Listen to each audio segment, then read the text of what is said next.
For every person, success looks different. For some, being able to get out of bed each morning, put on their clothes, and go about their business is viewed as a small but impactful success. Maybe because they struggle with depression or anxiety, or maybe because they are chronically ill. They are constantly dealing with a sliding scale of ability from day to day, which makes them grateful for the days they are able to do what others can do without so much as a second thought. For others, success looks like getting perfect marks in every class after studying for days and weeks on end, working themselves to the bone for an end result that they strived for. And even still, for others, success is getting a lead role and making over $125,000 per episode on one of the most talked about television shows airing, or putting out an album of your own music that sells thousands, and being able to work in an industry that is historically unkind to people while making millions of dollars yearly. The latter would be such an obvious success that it could hardly be classified as anything but. In today's case, the subject was so dissatisfied with his success that he ended up staging one of the most publicized hoaxes of all time. Welcome back to another episode of Dreading. This video was one of the most highly requested, and for good reason. Today we're covering the case of Jussie Smollett. We will also be going over body camera footage that disproves his narrative, and how his story fell apart in the media. Jussie's story has been widely reported on, as he publicly and deliberately tried to use the Black Lives Matter movement to bolster his music sales, ingratiate himself to a wider audience, and ultimately negotiate a better deal for his part on Empire.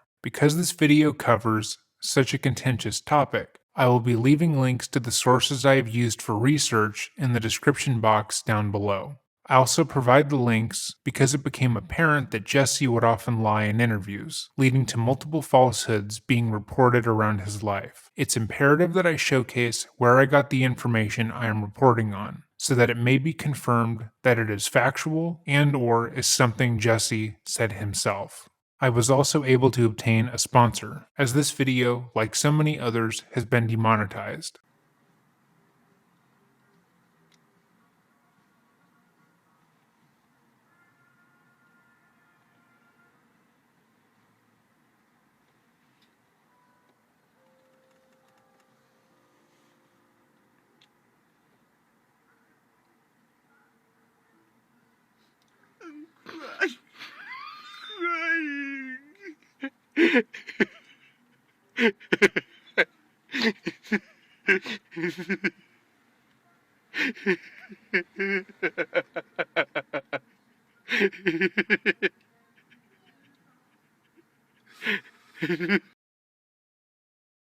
This video is brought to you by Skillshare. Skillshare is the online learning platform that I have been utilizing for months that has helped me learn how to properly create content for this channel. Prior to starting, I had no idea how to record and edit audio, or edit videos, or even make engaging thumbnails that would get people's attention. My original concept was for my content to be podcasts. However, that fell through, and I was left scrambling to learn how to make worthwhile content on YouTube. And that's when I signed up for Skillshare and began taking classes related to making YouTube content and seeking out a creative career. Skillshare is the ad-free online learning community with thousands of online classes and members across 150 countries who came together to find inspiration and take the next step in their creative journey. Whether you want to learn how to edit using new software, learn a new skill, or just brush up on an old one, Skillshare has classes that can help you. Interested in making a career pivot like I did? Skillshare has a great resource for freelancers and entrepreneurs to help you learn new skills to support your growing side hustle, or launch into a totally new career with classes like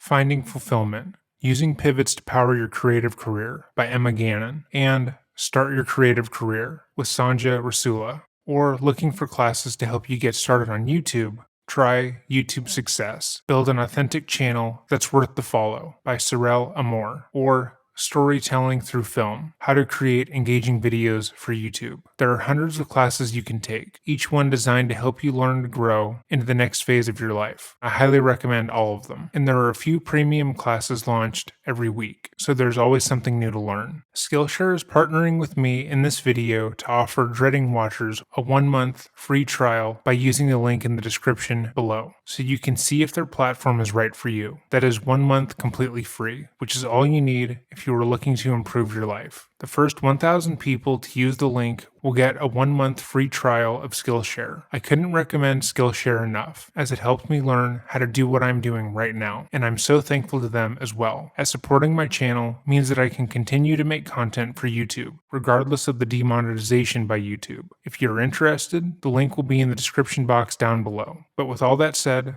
let us begin.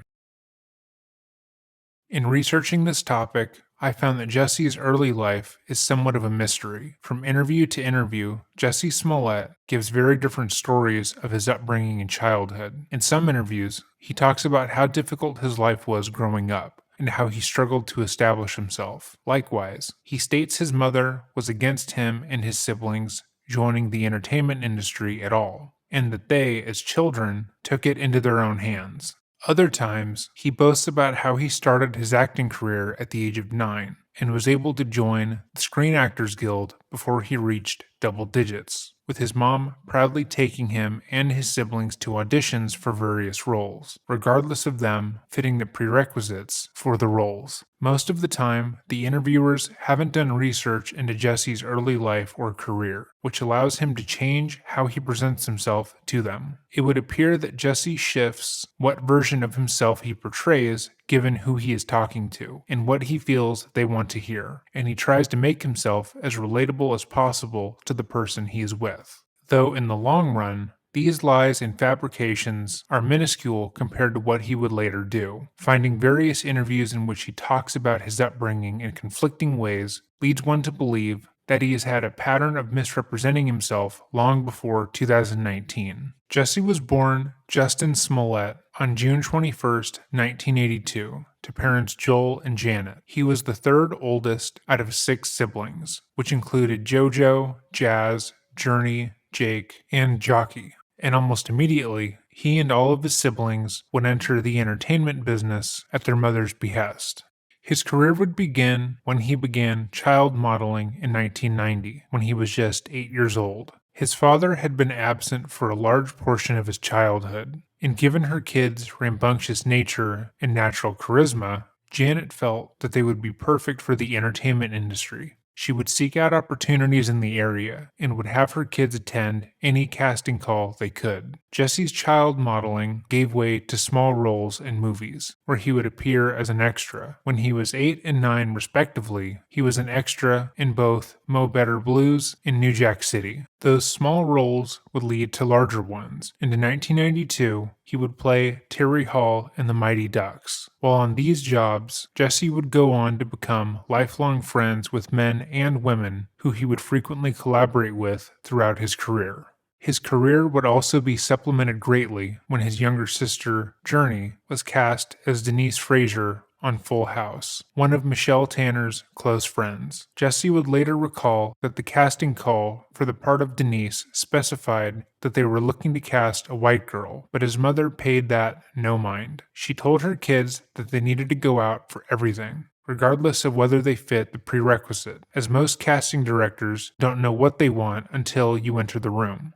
According to Journey and the Smollet family, the creators of Full House and the executives at the network were impressed by Journey's acting and wanted to create a spin-off of the show for her character. She was given other small roles for the network, but their plan was to give her her own star-making vehicle, thinking she had the potential to be the lead on the next big sitcom for their programming block. When formulating a concept for a sitcom with Journey as one of the leads, Janet informed the executives at ABC that it wasn't just her daughter that could act. It was her entire family. To prove their star quality and potential, Janet brought their children to a meeting with the heads of the company, where they performed a song for the executives. According to the family, it was incredibly awkward, as they chose to pick a political song to sing in front of a group of high-powered businessmen. But regardless of the message, their performance went off without a hitch. The young kids performed so well that ultimately, they were all cast in their own sitcom called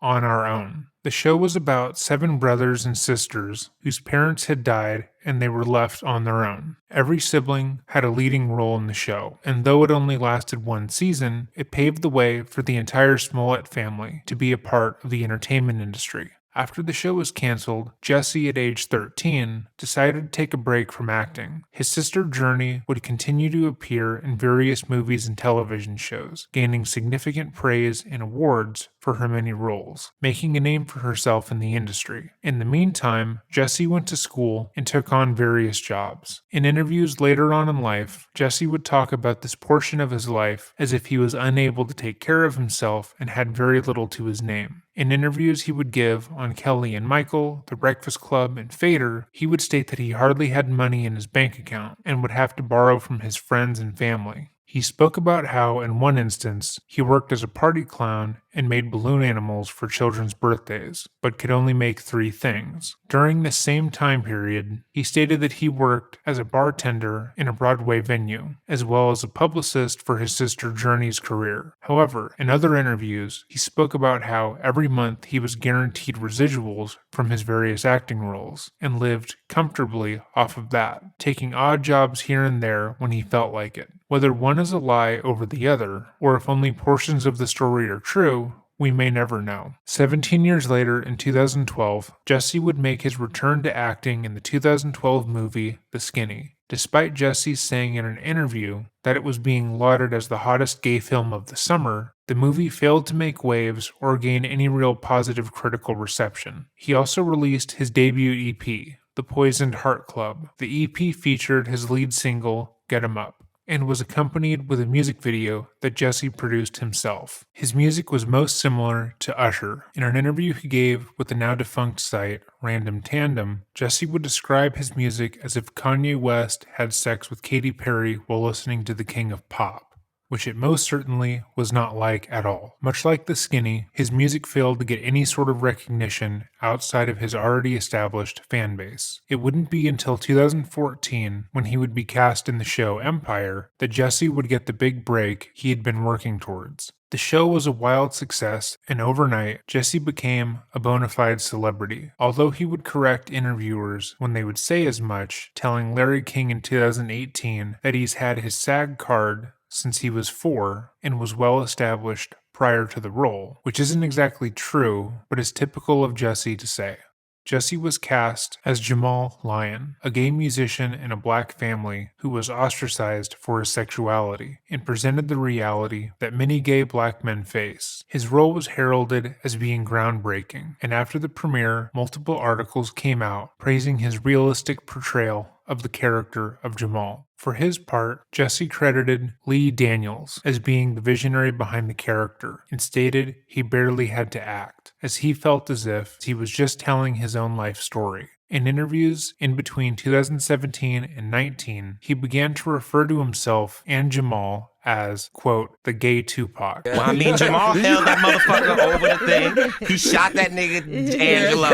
He beat down his boyfriend. I mean, Jamal is the gay Tupac, y'all.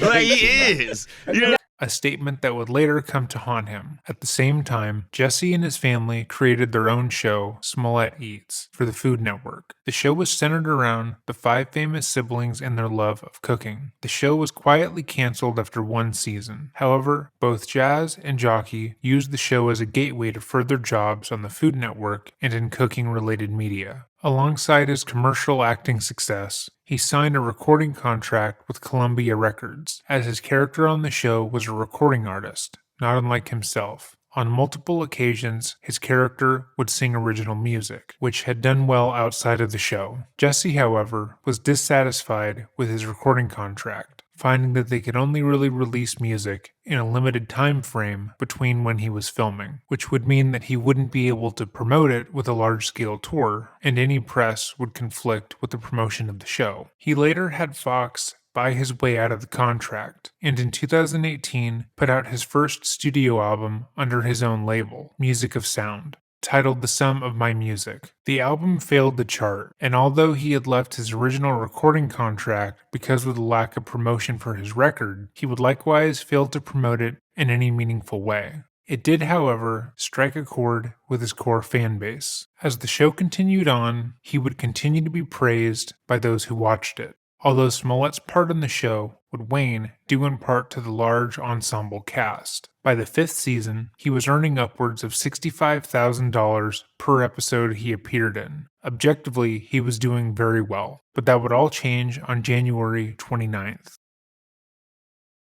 In 2013, authors Bob Sullivan and Hugh Thompson published The Plateau Effect: Getting from Stuck to Success. The book spoke about the idea of plateauing in multiple arenas, and how one can get so used to their own success and indulgent lifestyle that they hardly realize it's indulgent at all. A plateau is something that almost everyone has dealt with in their life in some way, shape, or form, especially when it comes to business. When you work for a company, you get accustomed to your job and responsibilities, as well as your paycheck. That paycheck becomes your baseline, and you feel entitled to it implicitly, regardless of the quality of work you provide. That feeling is a plateau. Usually this is remedied by a person receiving a promotion or a bigger paycheck, or they choose to quit in search of a newer position. In one's personal life, this can manifest in multiple different ways, but for Jussie, it seemed to have manifested in his inability to properly see his own circumstances. He had done well throughout his life, becoming an accomplished, well-respected actor and ingratiating himself with some of the most talented people in the world. He had met the president, Mariah Carey, and various other icons, and became their friends. He was on a primetime television show on a major network, in which he was one of the many stars. He had broken down barriers and been lauded as a tremendous talent by those who watched his work, and he was doing significantly well. But he had gotten accustomed to his lifestyle, and no longer felt as successful as he was. And that notion was likewise confirmed to him when he realized that out of all of his castmates, he was the least recognizable. When it came down to potentially renegotiating his salary for the next season of Empire, his agents informed him that because of his waning role on the show, lack of other projects, and minimal name recognition outside of the die-hard Empire fan base, they wouldn't be able to negotiate a high salary for him. He was a star in his own right, but he wasn't so famous that he was drawing more people to the show. They likewise encouraged him to take on more roles, do more projects, and be more active on social media as a way to drum up more grassroots support. This was the kind of advice that agents and publicists will regularly give their clients, regardless of who they are. But they had no idea what Jussie would do with that basic piece of advice. Jussie is a smart and enterprising person, and he had come to know the power of virality as a celebrity. He had witnessed the rise of multiple online celebrities, and weekly, he saw moments of the show trend on Twitter. Getting on the trending page, going viral one time, could take his career to the next level and increase his visibility outside of the Empire audience. Using that as a template, Jussie began to brainstorm what would make him go viral, and he opted towards making himself the victim of multiple homophobic and racist attacks. Prior to what happened January 29th, in multiple interviews, Jussie would allude to being stalked and harassed by racist, homophobic men who took issue with his role on Empire. Jussie would state that these people were fans of the show and took issue with him specifically, which, to many, made little sense, because no racist would be a fan of Empire given the majority black cast. As time went on, and his claims not being listened to, Jussie decided to go a step further and mailed himself a letter to Fox Studios. The letter's return address simply read MAGA, and it looked as if a child had written it. However, oddly enough, the stamps were perfectly placed on the envelope in a straight line, and it had exactly the right amount of postage to make it to its destination, almost as if the person who had written the letter was trying to disguise their handwriting and appear deranged. The letter itself was made to look like a movie-style ransom note, with cut-out letters from a magazine writing out, "You will die, Black F slur." Next to the threat was a doodle of a stick figure with a noose around its neck, hanging from a tree, with a gun pointed at him. Again, the drawing and the cutouts made it appear as if a child had put the letter together. But worse still was the fact that inside the envelope was a powdery substance, later found out to be crushed Tylenol. Jussie had already stated multiple times, publicly and privately, to the studio heads that he was getting this kind of public harassment regularly, and he wanted the letter to be seen and intercepted by them. He hoped that this kind of threat would be taken seriously and would lead to the studio taking swift action to protect him. His team could then publicize the letter and the threats he had been getting, and that alone could make him go viral. But the studio thought very little of the letter. It appeared as if it had been written by a child, and despite the explicit threat, they had no reason to believe that Jussie would be in any real danger while working at their studio. It wasn't as if a person who had been too incompetent to spell his name correctly would be able to get past security. Whoever was behind this letter, though foul and clearly seeking to harm Jussie, was also clearly mentally incompetent of being considered dangerous. They relayed this to Jussie, and though he could have gone public with this threat himself, he made it a point to call out how his safety wasn't being taken seriously, so he decided to go further. His need for name recognition and his want to boost his career superseded any moral or ethical quandaries he had. Little did he know that he would get his wish and become a household name regardless.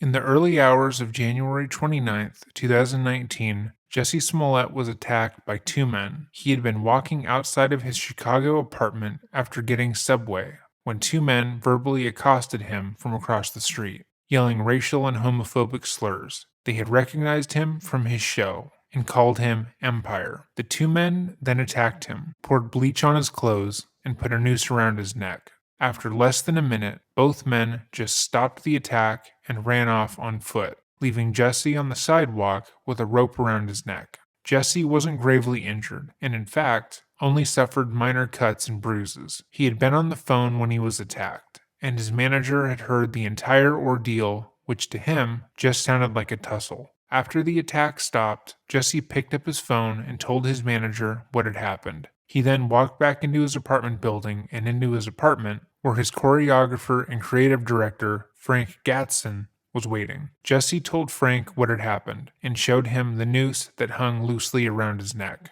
At which point, Frank demanded that Jussie call the cops. And this is where Jussie lost control of the night. Jussie had carefully planned the attack over the span of a week, after his letter failed to get him the attention he wanted. On January 23rd, a day after the letter arrived and 6 days before the attack, Jussie reached out to Abimbola Osendero, who had appeared with his brother as extras on Empire. Abimbola, who often goes by Abel, and Jussie had become friends, and later in his testimony, he would go on to state that they were like brothers, which is why Jussie felt comfortable enough to ask him to fake beat him up. Jussie informed him he wanted to stage an attack on himself and wanted Abel and another person to assault him. Abel stated his brother, Ola, would be more than able to take part in the attack, and later on January 25th, all three met up to discuss the details of what Jussie wanted to happen. Jussie had scoped out his block in the days prior and knew that there were security cameras running up and down the sidewalk, and he wanted to get the attack on film. That way, no one could denounce the story. He told the Osendero brothers exactly where he wanted the attack to take place, so it would be caught by security, and he told them he wanted them to be yelling racial and homophobic slurs at him the entire time. He also stated he wanted them to yell Empire and MAGA as they hit him. That way it would be made obvious that this was a hate crime. He asked the brothers to get MAGA hats so their faces were covered during the attack, as well as to connect the movement with the assault. It was also important that the attack happen while Jussie was on the phone. That way there could be a witness to the assault, without there being an actual witness. He was also clear that he wanted the brothers to hit him, but to make sure to pull their punches. That way he wouldn't be critically hurt. He told Abel that he felt more comfortable with him doing the majority of the assault, as he didn't know his brother very well, and he didn't trust him not to injure him. He gave the brothers $100 to procure the items for the assault, which included a rope, bleach, ski masks, and MAGA hats. He then gave them $3,500 via check, and on the memo line, he wrote that the money was for a 5-week nutrition and workout program for his next music video, Don't Go. However, the brothers weren't able to locate a MAGA hat on such short notice, so they settled on a plain red one. The Osendero brothers were both bodybuilders and had bigger career aspirations that they believed Jussie could help them with. Jussie and Abel had become fast friends, considering that Abel had been a go-between for Jussie and other actors he worked with to get recreational drugs, and at one point, they had gone to a bathhouse together. Because of this friendship, Abel stated he was fine carrying out a staged attack for no money, but Jussie insisted, stating that after, he would help both of them get their professional careers off the ground. Jussie told the brothers that on the night of the 28th, he would be flying into Chicago, and that after he landed, he would make an excuse to go on a walk, and they would jump him in front of the camera. However, during the day, his flight was delayed multiple times over, leading him to messaging the brothers via Instagram that the attack would have to be delayed until the early morning hours. Directly after the fake assault, the brothers left the country, flying back to Nigeria to wait out the media storm that would follow. Jussie made it clear in the planning of the assault that he didn't want the police involved. He told the brothers that he wanted to use the attack to get more media attention and name recognition, and that he was going to say he didn't want the police involved due to the reoccurring issue of police brutality in the country. But on the night of, when he came back home and told Frank Gatson what had happened, Frank immediately informed the police and told Jussie that it would be criminally irresponsible not to get the police involved. He likewise told Jussie that calling the police to say you were a victim of a hate crime from the comfort of your luxury apartment left little room for the police to brutalize him, and Jussie, who had planned up to this moment, couldn't think of an argument against him. The following is the body camera footage from the responding police officers. How's it going? Oh no, I just need to make sure I report this. Okay, what's going on? I'm sorry? The guy upstairs really doesn't want to. Can you come to the apartment? Yeah, sure.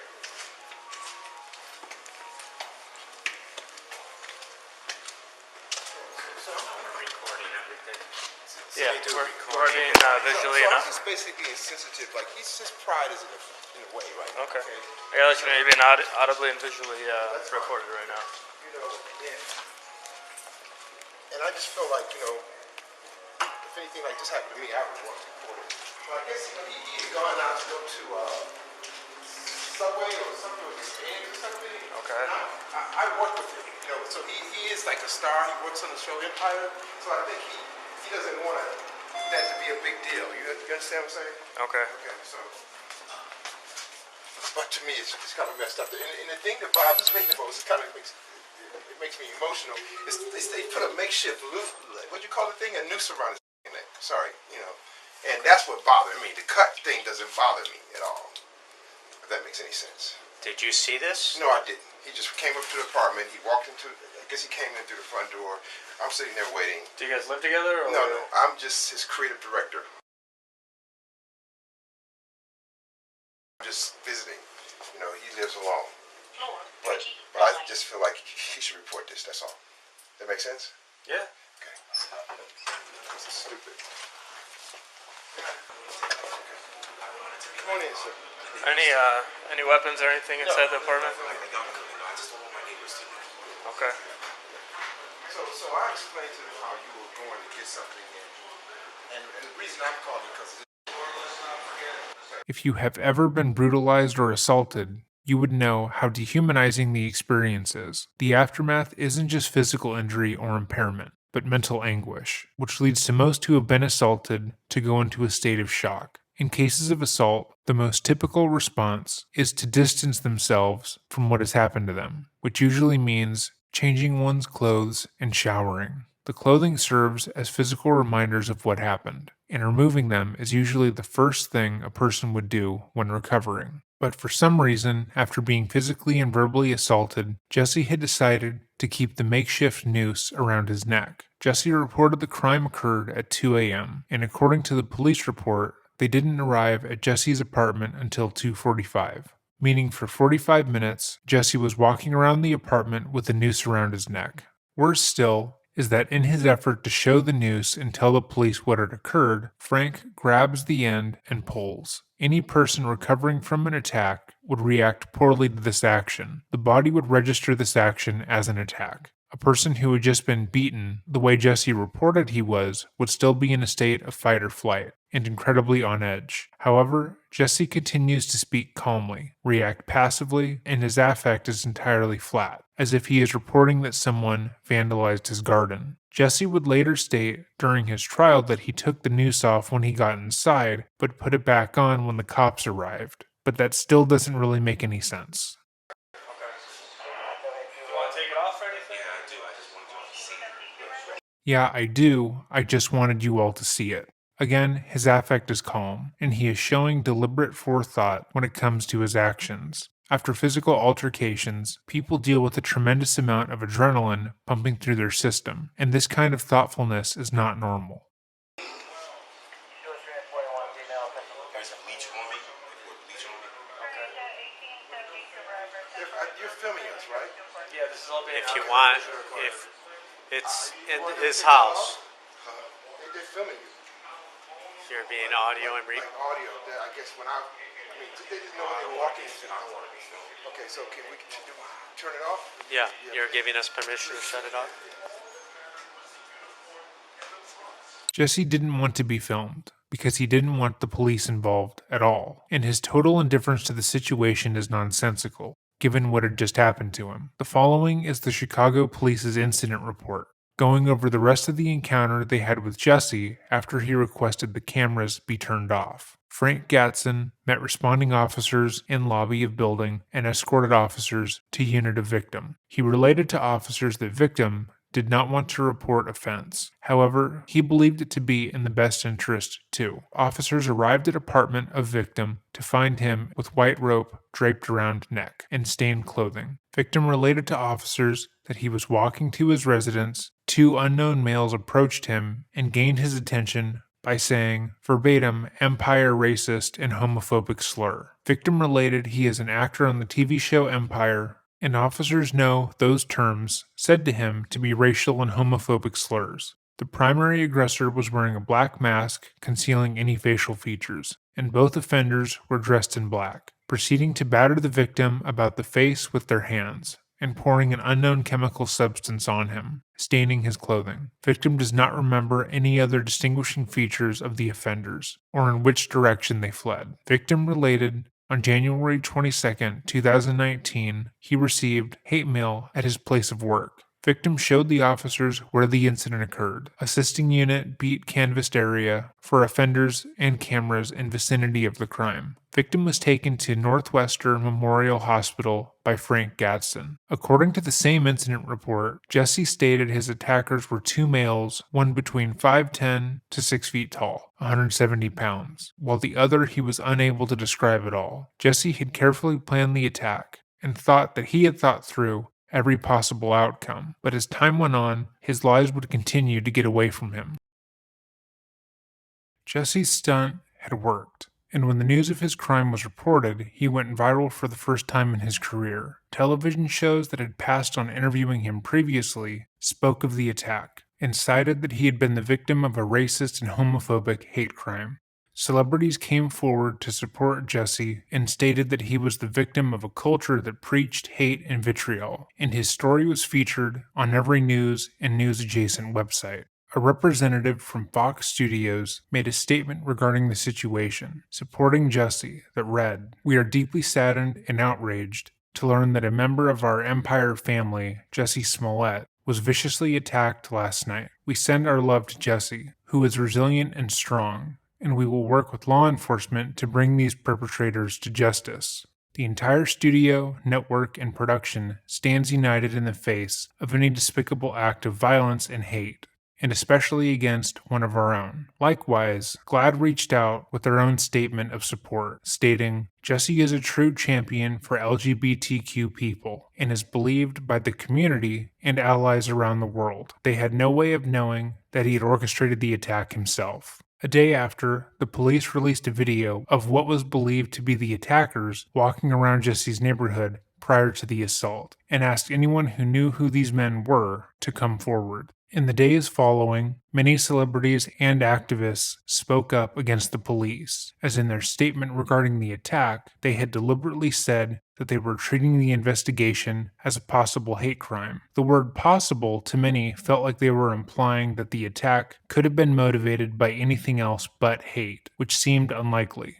given the racial and homophobic slurs that had been streamed throughout. Other celebrities who chose not to speak out about the issue or said that the attack itself didn't make a lot of sense were called homophobic, racist, and victim blaming. But even still, some people made their opinions known. To people who lived in the Chicago area, the idea that Jussie had been out on a nighttime stroll in the middle of winter was ridiculous, as it was below freezing. Many people also found the idea that two racist homophobes, who also liked to watch Empire and knew who Jussie was, were taking a walk at the same time as him, while carrying a noose and a small cup of bleach for seemingly no reason, to be unbelievable. Was this a planned attack? If so, how did they know he was going to be going on a walk in the middle of the night in freezing conditions? If it wasn't planned, why did they have bleach and a noose? People were poking holes in his story as time went on, and it would only get worse when it was later publicized that Jussie didn't want to turn over his phone in the investigation. Every day, there were small leaks from the police department talking about how Jussie wasn't cooperating with the investigation and how he was changing his story, and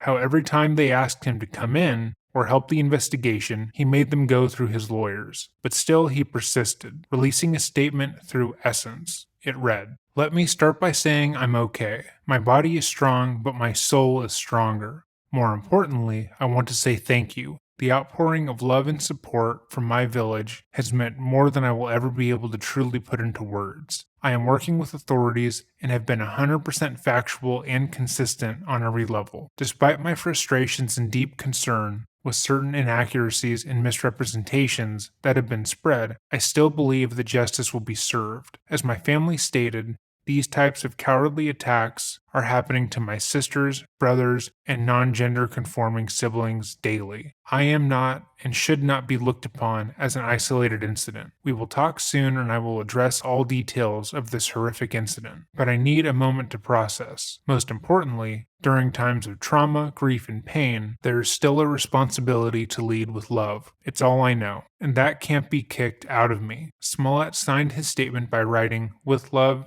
respect, and honor, Jussie." When asked by other news agencies and magazines for a comment, Jussie wanted it on record that though he had been assaulted, he fought back. He stated this repeatedly, and less than a week after his assault, he performed at the Troubadour and parroted the same line. Just because there's been a lot of stuff that has been said about me that's absolutely not true. And so I feel like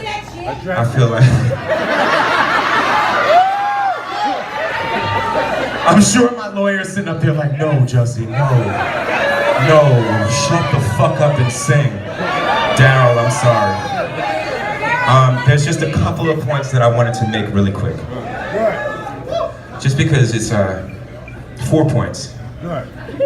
My little sister is literally like Olivia Pope, like she's in the back. I was bruised, but my ribs were not cracked. They were not broken. I went to the doctor immediately. Frank Gatson drove me. I was not hospitalized. Both my doctors in LA and Chicago cleared me to perform, but said to take care, obviously. And above all, I fought the fuck back.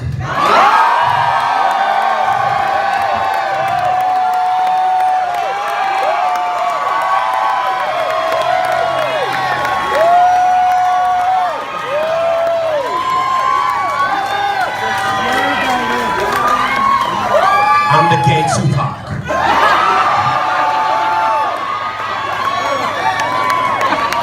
So now we can do our encore. As previously mentioned, this wasn't the first time he'd referred to himself as the gay Tupac. Jussie hoped that despite getting the police involved, the case would be impossible to solve. He had had the Osendero brothers cover their faces and wear all black, and thought that it was unlikely that they could be identified should they be caught on any CCTV. When images of the two brothers had eventually come out, they were grainy and completely unidentifiable, the way he had hoped they would be. Jussie had told the brothers not to take any ride shares near his home before the attack or directly after, which they asserted him they hadn't, and thought the generic rope and cleaning solution they had poured on him was too common to be tracked down via purchases. They had left the country directly after, so Jussie believed he was in the clear. Jussie was relying on police incompetence to get away with his staged crime. However, due to politicians like Kamala Harris and celebrities like Zendaya speaking out about the attack, the police made solving this case a priority. Eventually, Jussie sent the police a heavily redacted version of his phone records, including only an hour around the time of the attack. He would go on to state that because of his celebrity status, he didn't want the Chicago Police Department to root through his phone and contact list to call up his famous friends. This move only served to make him look worse, as the police responded that what he gave them was borderline unusable, and rejected the documents, as they did not meet the burden for the criminal investigation. With more public attention on the case, more people began to ask questions and poke holes in Jussie's story. If he had been so brutally attacked, why didn't he want to go to the hospital? What kind of attacker beats up someone, wins the fight, and then runs away if they genuinely wanted to do harm? Why was Jussie not cooperating with the police? More and more people began to question his story, and so, in a move that would go on to bury him in the public's eye, Jussie sat down to do an interview with Good Morning America host Robin Roberts.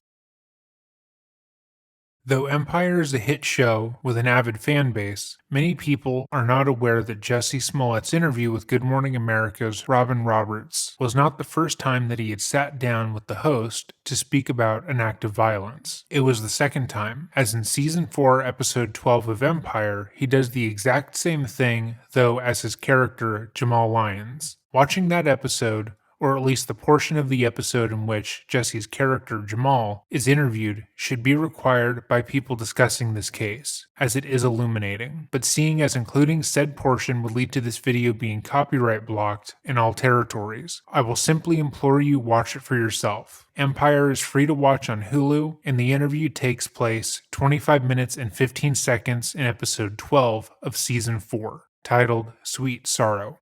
Jussie and Robin had a casual working relationship.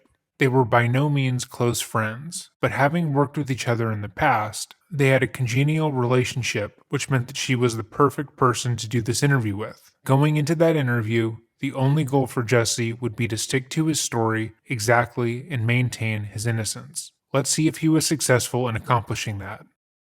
I'm pissed off. What is it that has you so angry? Is it the attackers? It's the attackers, but it's also the attacks. It's like, you know, at first it was a thing of like, listen, if I tell the truth, then that's it, because it's the truth. Mm-hmm.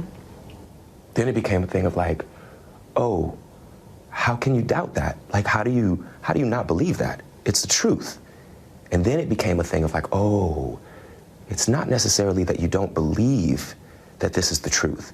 You don't even want to see the truth. It has been pointed out many times that repeating words like truth is a way to subtly align oneself with the idea of being truthful. If someone is focused on saying they are being truthful and saying how honest they are, chances are they are trying to get you to believe that because they aren't actually being honest. This doesn't mean that every time someone tells you they're being honest with you that they are lying, but if someone has a tendency to announce that they are being honest, chances are they are trying to compensate for something. It's also very clear that Jussie has rehearsed what he was going to say before he sat down with Robin. He is giving well thought out lines and sound bites. In the episode of Empire, where he's interviewed in the same way, he does a similar thing, but his character breaks out of his rehearsed performance and gives his honest feelings. The similarities between the two performances are incredible. Jussie has a tendency to humble brag that predates this interview. When talking about his life, he will consistently name drop the famous people he knows and is in contact with, which ultimately makes it appear that he is a social climber of sorts. Pay attention to that as we continue on. What happened that night, Jussie? When I landed in Chicago, and Frank Gatson, who's like my uncle, and he's also my creative director, and he picked me up. And then we got back to the apartment. There was no food. And so I went out to Walgreens thinking that they were 24 hours and to have a smoke. Walgreens was closed. So I called him up and I said, hey, I'm gonna run to Subway, which was across the street, and I'm gonna get a salad. Do you want anything? I went to the Subway and got the order. During that time, I texted my manager thinking that he was still in Australia because he was on an Australian tour with one of his other clients. Mm-hmm. And I said, yo, call me when you can. He called me immediately. And while he was on the phone, I heard As I was crossing the intersection, I heard Empire. And I don't answer to Empire. My name ain't Empire. And I didn't answer. I kept walking, and then I heard Empire. So I turned around and I said, did you just say to me? And I see the attacker, masked, and he said, this MAGA country punches me right in the face. So I punched his ass back. There are several reasons why Jussie's description of events doesn't make sense, but one of the most notable is his description of being hit. A punch to the face is unlike a punch to the body. Absorbing a hard blow from someone who deliberately means to harm you and is seeking to hurt you is not something that most people can do when caught off guard. Jussie describes turning around in below freezing weather and being socked in the face by a racist homophobe, as if he were being lightly slapped. The fact that he didn't slip or fall and was firmly planted enough to punch the person back is something that wouldn't happen unless Jussie was a skilled fighter, which he is not. It is also impossible to believe that a punch from this man wouldn't have knocked Jussie to the ground immediately. But Jussie had never been struck before, and his understanding of fighting came from his work, where fights are made to look cool and fast-paced, instead of realistic. So Jussie's narrative building that he was struck in the head by someone genuinely meaning to do him harm, and was able to immediately process what was happening and fight back, is ridiculous. And then we started tussling. You know, it was very icy, and we ended up tussling by the stairs. Fighting. There was a second person involved who was kicking me in my back. And then it just stopped. Fights generally don't just stop, especially fights with a racist homophobe who was looking to kill a person. If Jussie stated that there had been a man who spotted them fighting and scared the men away, or a car had driven by, or anything, that would have made the attack's abrupt ending make sense. But that would also mean there would be another witness who could identify the brothers as being two large black men. The attackers just giving up when they outnumbered him, had a noose around his neck, and had poured bleach on him is fundamentally flawed. Again, the narrative is that these men hate Jussie and want to see him dead, leaving him borderline uninjured, with only a few scrapes and bruises when they brought actual weapons in the form of a noose isn't plausible. And they ran off, and I saw where they ran. According to the police report taken from the night of the crime, Jussie stated he hadn't seen the direction in which they ran off to. And the phone was in my pocket, but it had fallen out, and it was sitting there, and my manager was still on the phone. So I picked up the phone, and I said, Brandon, and he's like, what's going on? And I said, I was just jumped.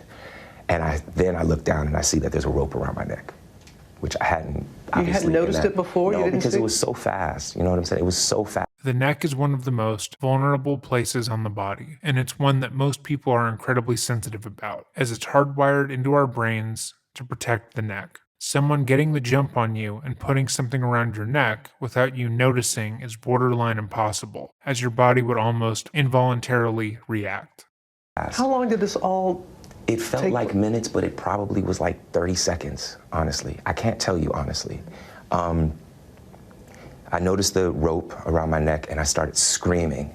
And I said, there's a rope around my neck. Did you get any kind of description of the attack? I gave a body description, and because I saw this, right here or whatever, but I didn't see, I can't tell you what color their eyes were. I can't tell you, and I did not see anything except the second person I saw running away. And the first person, I saw his stature. I gave the description as best as I could.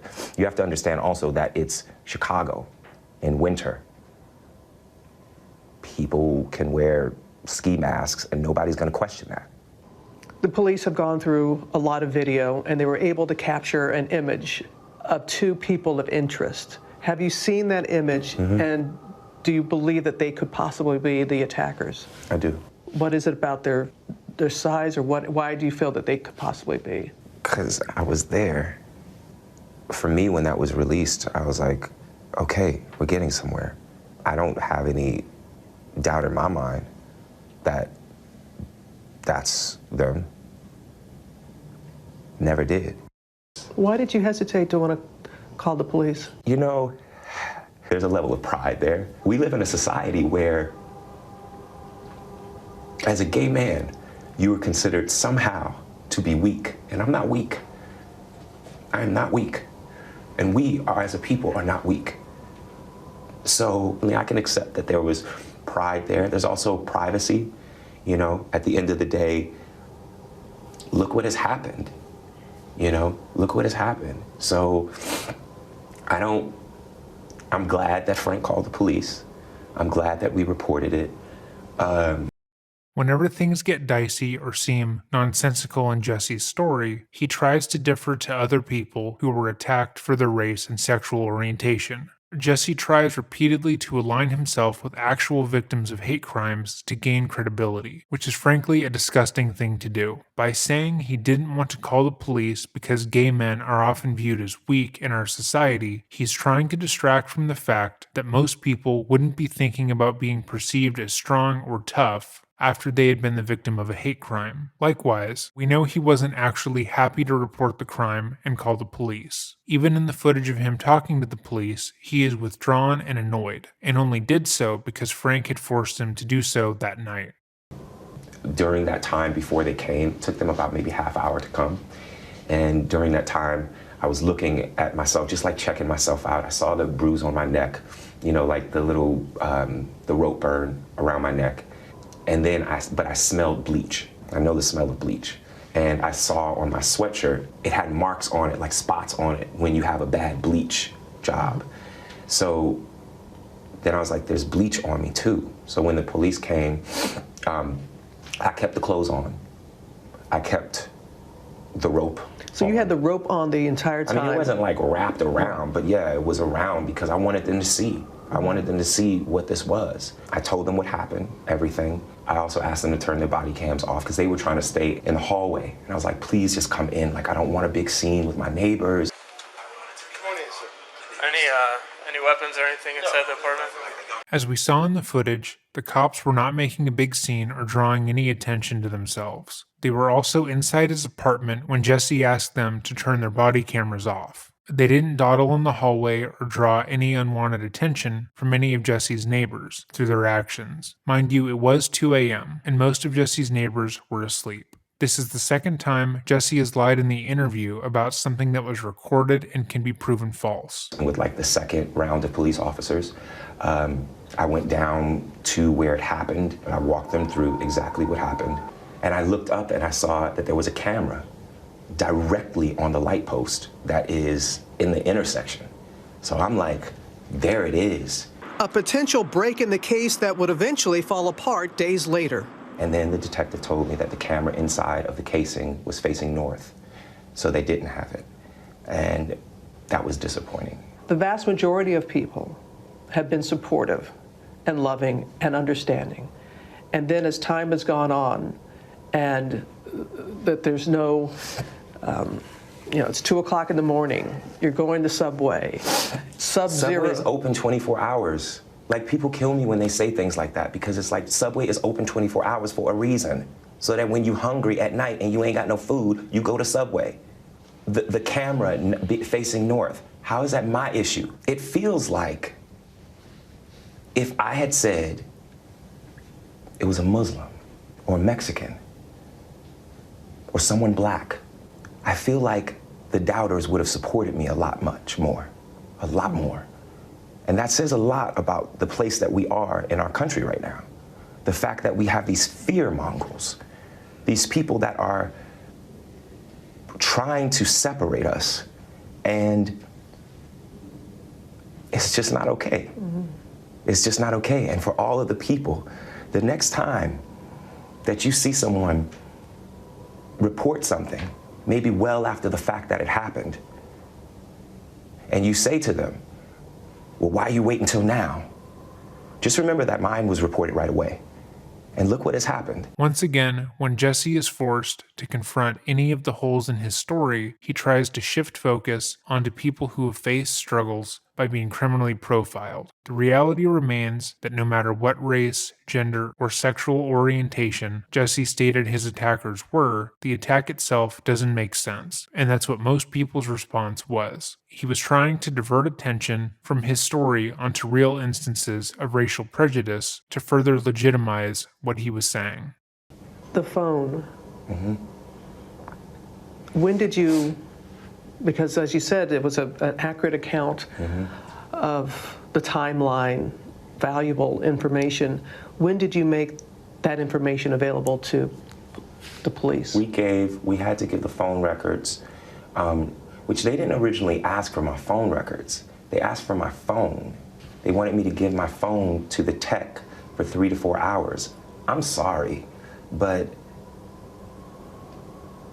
I'm not gonna do that.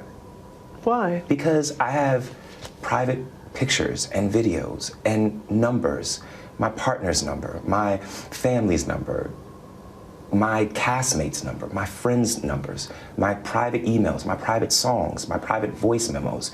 I don't know what that's gonna be to hand over my phone for, and honestly, by then, inaccurate, false statements had already been put out there. Handing over one's phone so it can be cloned is incredibly common in criminal cases and usually takes a couple of hours. Having access to someone's phone, including text messages, emails, and calls, means that they can verify someone's story, provide an alibi, and remove them from suspicion entirely. Jussie stating that he didn't want to give his phone over because it's his and has private information on it that he doesn't want the police to see is beyond suspicious. And if anything, it makes him and his story look worse. While yes, someone in the department could leak one of his songs or get the contact information of one of his famous friends, the likelihood of that happening is incredibly small, as it could easily be traced back to the department and lead to said person losing their job. Moreover, due to the public nature of this crime, said person would likely be prosecuted to the fullest extent. It is also unlikely because,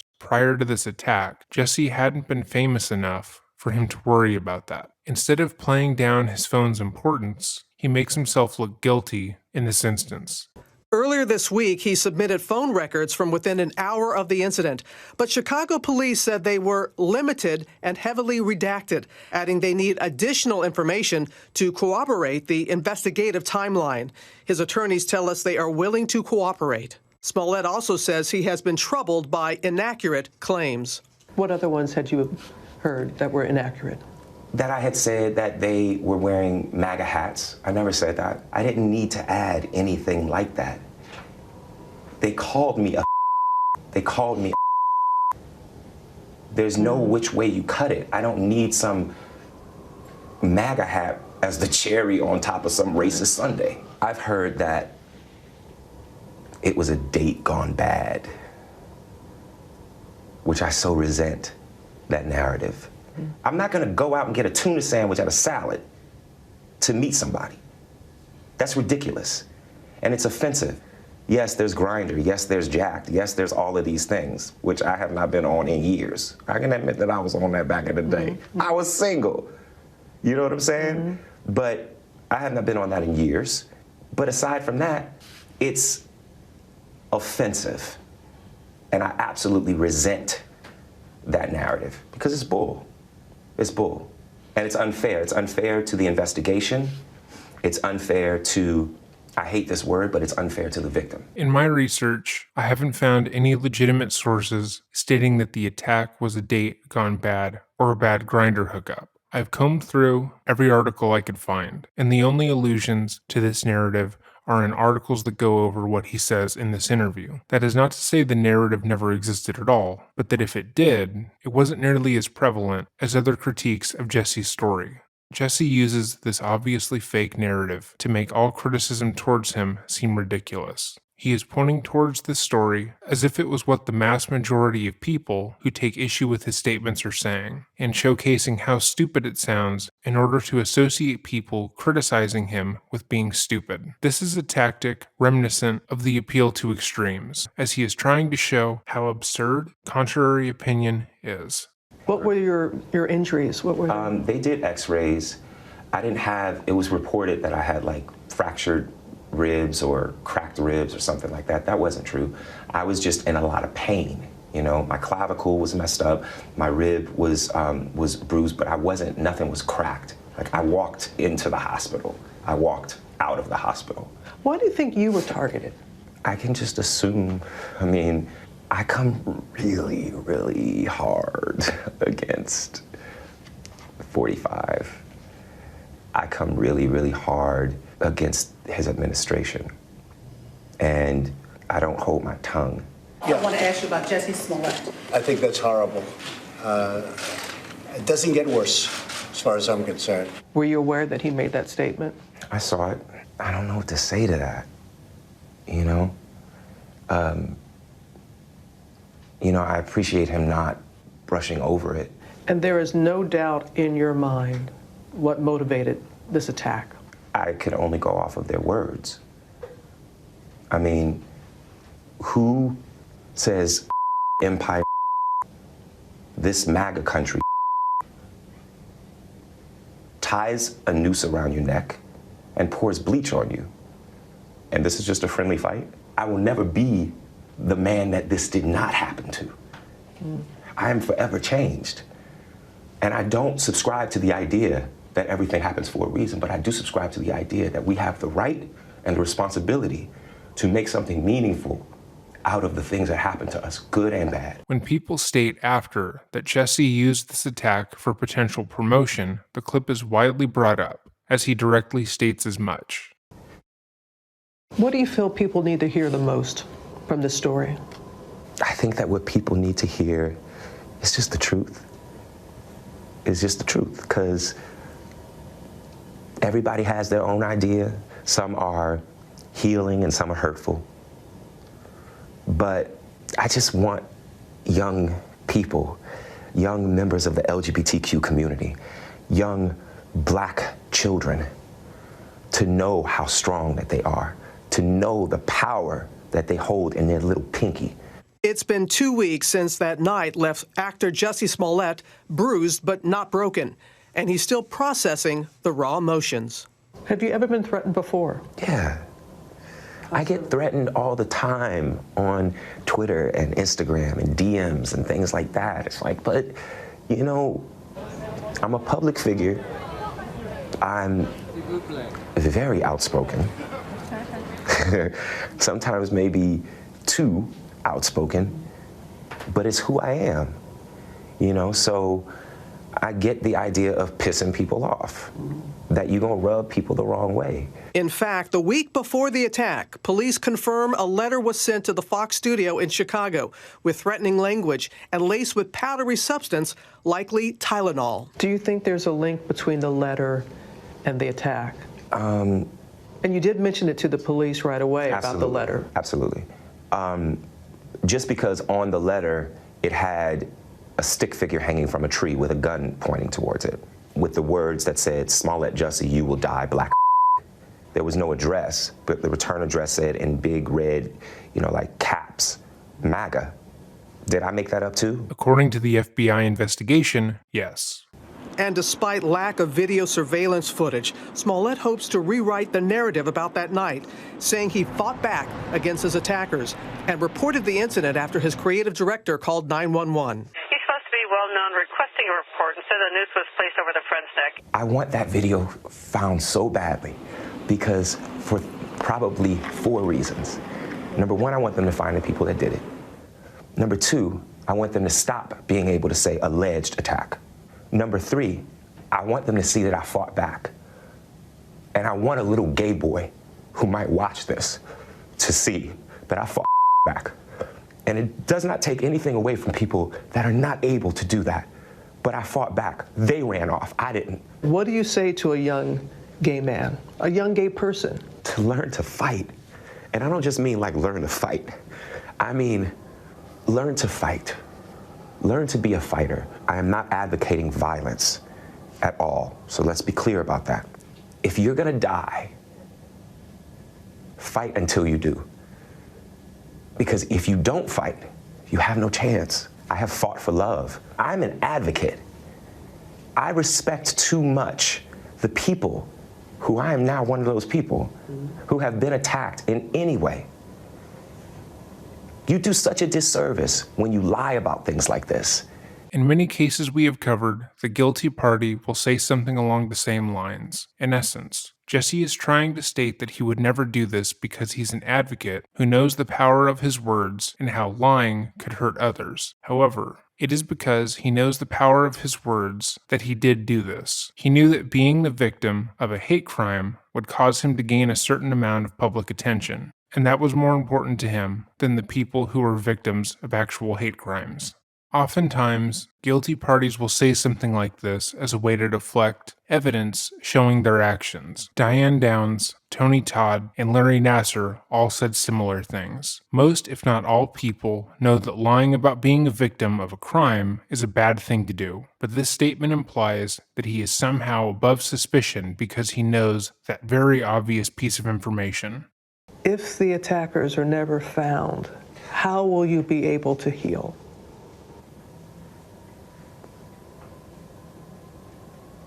I don't know. Let's just hope that they are. You know what I'm saying? Like, let's not go there yet.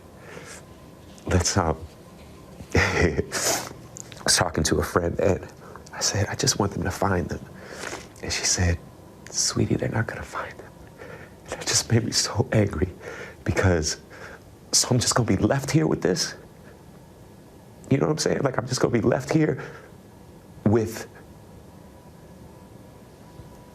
like, so they get to go free and go about their life and possibly attack someone else, and I'm here to left with the aftermath of this bull. That's not cool to me. That's not okay. So I understand how difficult it will be to find them, but we gotta. I still want to believe, with everything that has happened, that there's something called justice. Because if I stop believing that, then what's it all for? Thank you, Jussie. Thank you. Thank you. The interview did fairly well. For the vast majority of people, Jussie appeared appropriately shaken up by the events, and his statements made sense. He was the victim after all, and he was coping with what happened the best he could. But for the people who didn't believe him, it did little to answer their questions and quell their doubts. However, the tide of public opinion was about to change.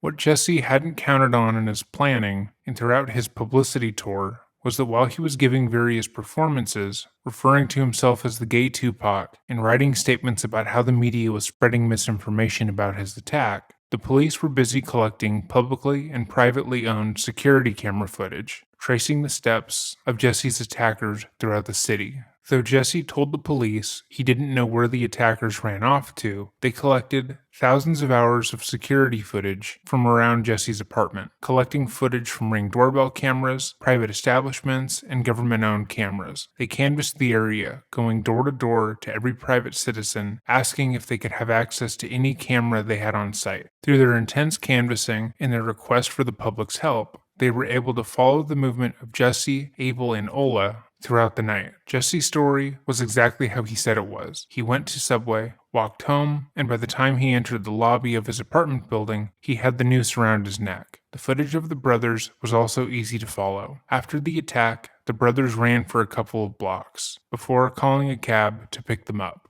Despite Jussie requesting that the brothers not take any ride shares or trackable transportation, they did just that, and the police were able to watch on camera as the brothers jumped into the cab. The police then tracked the cab down and spoke to the man who drove it the same night, and he was able to describe the boys in detail. Jussie's description of the attackers being between 5'10" and 6'1" and 170 pounds no longer made sense, given the bodybuilder's stature and strength. From that moment on, they knew Jussie had been deliberately lying to them to impede the investigation, but they had no idea as to why. Likewise, the cab driver turned over security footage from that night and showed the brothers after the attack, talking about what they had done. The police tracked their movements in the cab, and when the brothers got out, they were able to canvass the new area and found more security camera footage, which showed the boys running a couple of blocks, then getting into a rideshare which took them to their home. By the time Jussie had gone on camera with Good Morning America and disparaged the reporting and police work that had occurred in this case, the police had already tracked down the brothers to their apartment and had warrants for their arrest ready for when the brothers would return home from Nigeria the next day. On the same day as this interview, Ola and Abel were arrested after arriving back in the country. The police raided their homes and found the red hat one of the brothers had bought to wear during the attack, and multiple cartons of bleach. The brothers' lawyer released a statement saying that they were shocked to have been detained, as they had nothing to do with the attack, and could easily prove they had no part in the crime. When the brothers were shown the evidence from video of them purchasing the rope, bleach, and red hat from a home improvement store to the hours of footage of them going from the attack to their home, they quickly turned on Jussie. They told the police everything. How Abel had met the actor while playing extras on the show, how they became friends after Abel sold him drugs, and how less than a month ago, he had asked Abel to assault him on the street outside of his apartment. He showed the police the Instagram messages where Jussie and him had talked about when the attack would take place and when he would be outside of his apartment. And he showed them the $3,500 check that Jussie had given him as payment. They told the police the entire plan and how Jussie had said he was doing this specifically because he wanted more media attention and felt like the letter he had gotten hadn't been taken seriously. At once, the police realized they were dealing with something much bigger than they initially had thought. After speaking with the brothers, it was clear that this had been an elaborate scheme to get Jussie's name in the media, and it had worked. For the past 2 weeks, the story had dominated headlines, and there was no sign of it letting up. The Chicago Police Department realized that they would have to be careful with what they did next, as everything they had done in this case had been under the media's microscope. The press was already reporting on Abel and Ola, how the two racist, homophobic attackers who screamed, "This is MAGA country," at Jussie were actually two Nigerian men who Jussie knew. In fact, many reports noted that the brothers had worked as extras on the Empire set and were featured in an Instagram post with creator Lee Daniels. People who had initially believed Jussie's story began to question it, wondering how Jussie could have confused Abel with a 170-pound racist white man. When Jussie's lawyer put out a statement declaring that Jussie had never mentioned race in any of his official statements, TMZ put out their own statement, showcasing how Jussie had clarified with them directly that the attackers were white. They went on to say that they spoke to Jussie and his team multiple times, and each time they described the attackers as white men.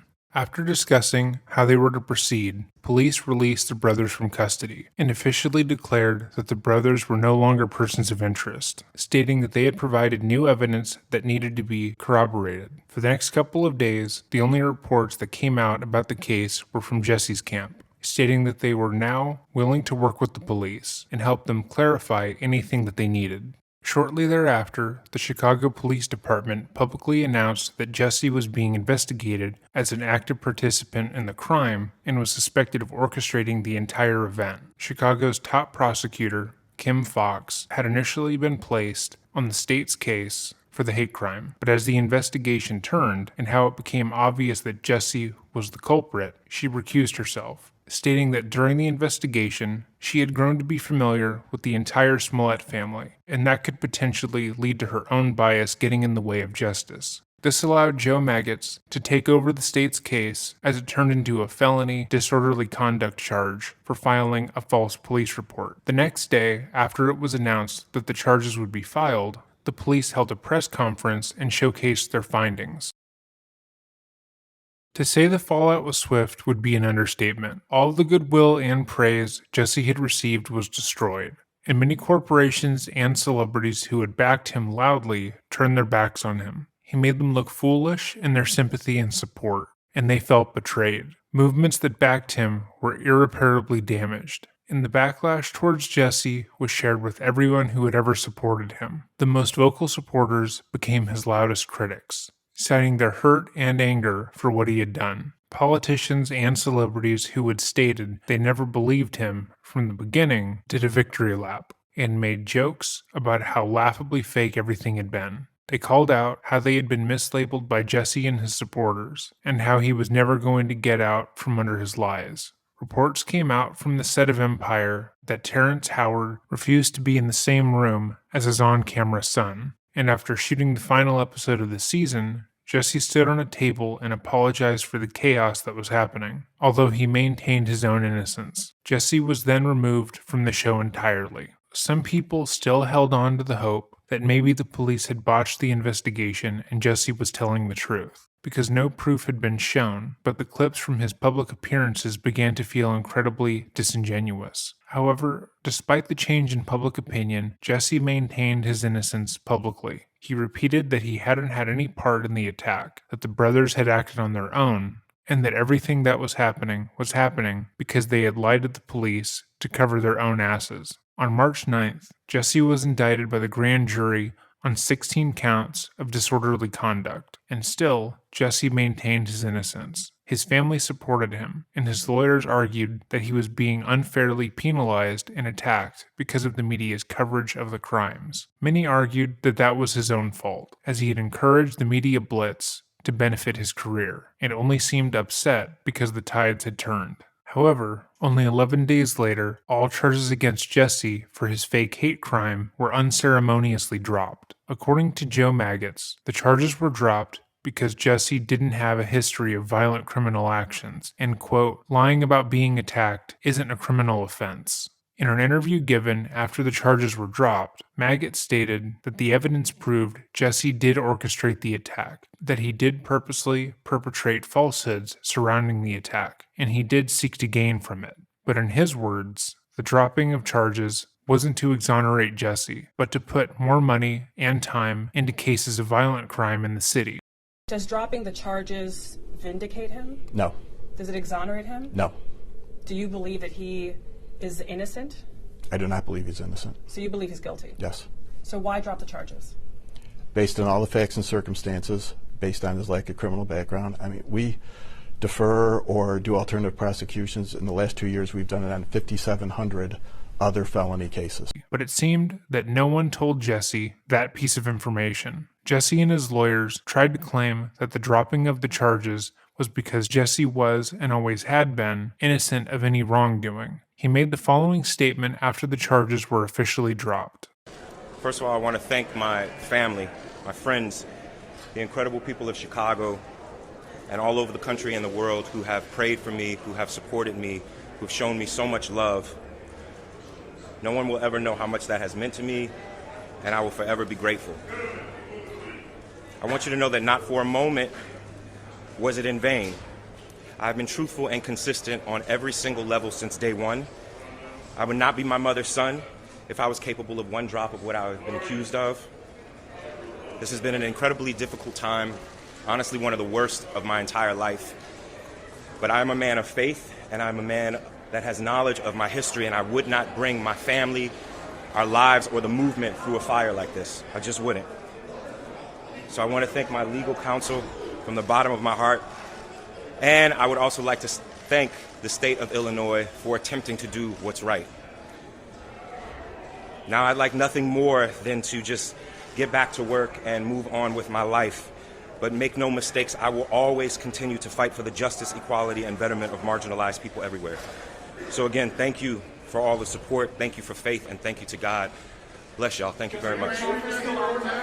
Like he had done before, Jussie stated that in essence, he was too noble and too good-hearted to do what he had done, and that the state had dropped their charges because they realized he was innocent. But in a move unlike any other we have covered on this channel, both the major and police superintendent were so enraged by the state's decision to drop the charges, they held a press conference in which they stated that justice had not been carried out in this case, and implied there was corruption in the prosecuting office. People were furious at the decision to not properly prosecute Jussie, and moreover, people felt as if his famous family had used their connections to get him out of trouble. Critics found an old interview with Jussie talking about how he was friends with Michelle Obama after she had guest starred on Empire, and determined that he had used her political connections to his benefit. The move to drop charges was so widely criticized and disparaged that the following June, Cook County Judge Michael Tooman appointed a special prosecutor to investigate the decision, which opened up the possibility that Jussie would be charged once more,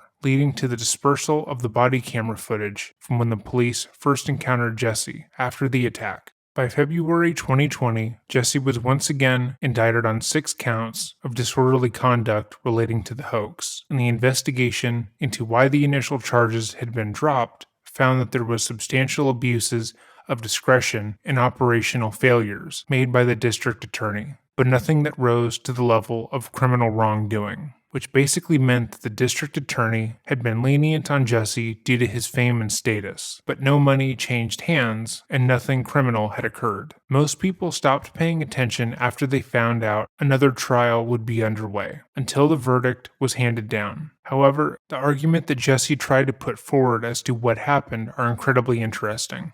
Despite Jussie and Abel being friends before the attack, with Abel providing him drugs on occasion, Jussie's lawyers tried to argue that Abel was both in a romantic relationship with Jussie and, somehow, was homophobic.